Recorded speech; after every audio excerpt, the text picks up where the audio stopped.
Hello, welcome to the sideboard here at the StarCityGames.com Open Series Season 3 Invitational New Jersey. I'm Nick Miller alongside Todd Anderson. How you doing, sir? What's up, man? How are you? Pretty good. A former Invitational winner here, off to a great start in Legacy 4-0. But we're going to talk about Standard, and we're going to talk about Abzan Hydra. All right, so where do you want me to start? I don't know where to start.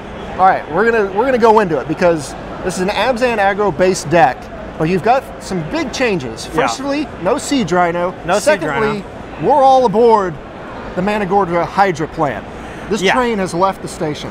Yeah, so the idea initially spawned from just riding in a car with Aaron Barrich for 4 hours, and I was like, look, man, I just want to play a deck that just doesn't care about Hangerback Walker. And so we just kept talking about certain cards, like cool things that had trample, interesting ways to just get around it in general, and eventually we settled on that we both wanted to play Managorda Hydra and Gather Courage X4 in our decks. Yeah. You're in a car with Aaron Barrich. The card Gather Courage is going to come up.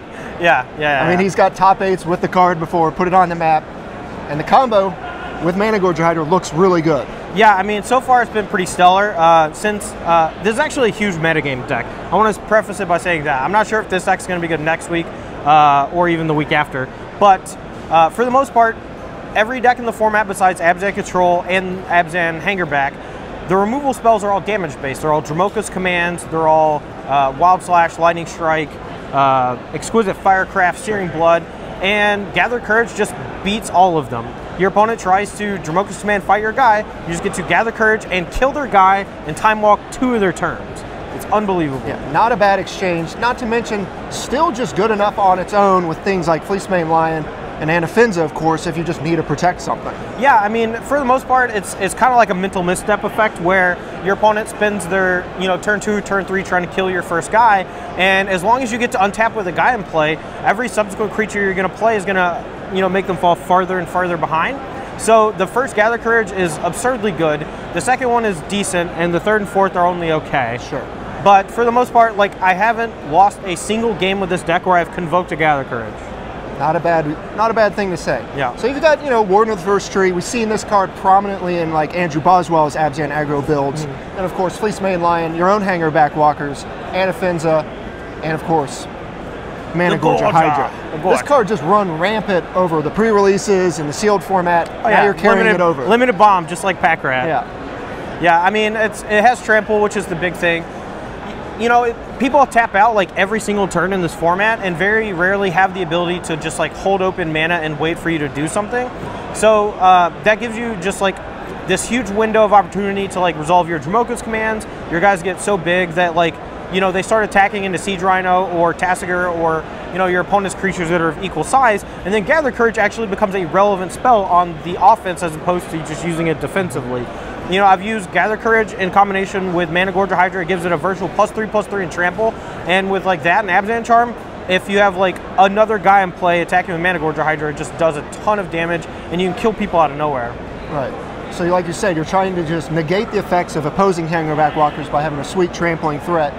And of course, you've got some of the little additions that help it out. You've got Sorin up here. Yep. You got 4x Abzan Charm. Yeah, Abzan Charm is the huge one. It's the main reason why I wanted to splash black, as well as having Anafinza as another solid green creature that you can play early and being able to convoke Gather Courage to protect it from the likes of Roast, Stoke the Flames, and whatnot. But Abzan Charm is just gigantic in the deck. It lets you exile their Hangerback Walkers, lets you clear the way for your guys, and it just puts counters on creatures, which when your opponent is having to tap out to keep up with you, since you gain so much tempo advantage off of the first Gather Courage, the Abzan Charm putting counters on guys is going to be relevant a lot of the time. All right, so the big question here, after we cover your pump spells, you've got, Dromoka's commands of your own, God's Willing, Valorous Stance. Yeah. No Siege Rhino. Yeah, I mean, it's either Managorda Hydra or Siege Rhino. You can't really play both in the deck. And that's something that people really have argued with me about over and over again. And I get it. If you want to play Abzan Hangerback, just play Siege Rhino. That's fine. But if you want to beat people with Gather Courage, I think Managorda Hydra is the perfect creature to do it. Okay. Now, you've been on the heroic train for quite a while. Maybe that's why I want to play Managorda. I got to carry my little dice bag around. Yeah. Got to put some tokens on some guys. Yeah, you're not playing Magic. You're not putting counters on your stuff. Yeah. So I was going to say, for you to move to a different style deck, it's still attacking, still kind of build the protect the queen strategy, although you have a little bit more to go wide. had to be pretty good to pull you off Heroic, which you've just had great results with. Yeah, I mean, like I've said, I've won every game that I've cast Gather Courage off of Convoke so far, but I've only lost 2 matches in my last 20 that I've played with the deck on Magic Online, and I know that's not like a great moniker to whether or not the deck is good, but it just feels great. And I use Moto as a testing ground to just see if my deck feels good. And so far, it's just been phenomenal, and most of my losses have been to my own mistake. That's a good thing. Let's take a look at the sideboard real quick. You got an extra land because you have a way to go up to kind of a bigger build, 2 Elspeth and a Johnny. You also have these Tragic Arrogances. Yeah, so Tragic Arrogance is this strange card that it kind of fits in any sort of creature-based strategy because it's a mini Dune Blast, and it just has the splash damage effect against things like Constellation. It's pretty good against the Thopter decks and whatnot, and for the most part, I don't know, it's just a great card to have in your sideboard when you're a creature-based deck. If I wasn't playing so many creatures, you know, I think End Hostility is actually really good right now, and I consider just playing that instead of Tragic Arrogance because I thought it was so good. But yeah, sorry, the 2 Elspeths, the Johnny, and the Temple of Silence all come in against the other slow decks. Basically, any deck where Elspeth is going to be phenomenally good. We just want to make sure we hit our land drops and get to the point where we can cast it.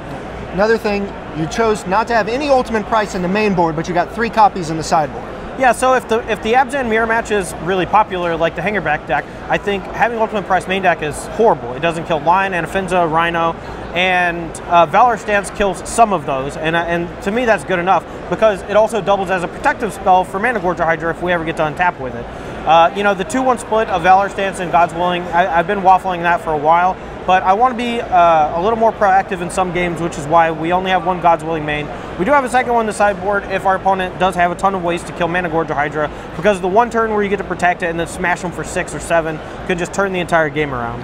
Lastly, some Glare Heresy is good against basically everything in Standard. And then some Irration Clerics, which do that.